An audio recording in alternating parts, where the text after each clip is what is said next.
Hindi nga good ang morning. Sobrang lakas ng hangin. Ayan ang aming harapan. Ang bahay ng kapitbahay.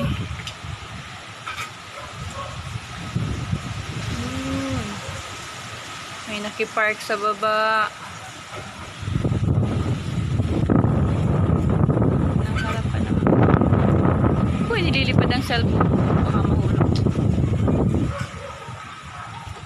Sa kabilang area.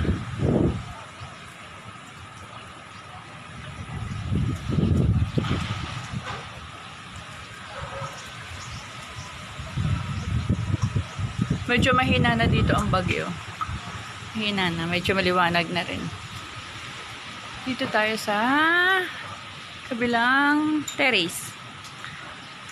Yan ang bahay ni Sister Ining. Bubong ng kapitbahay. Pero mahangin pa.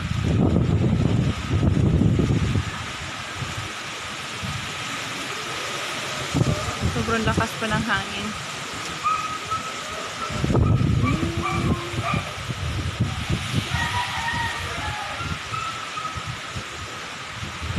Ating baba.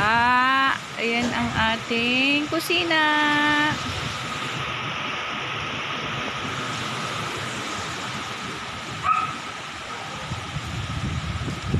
Sobrang hangin pa.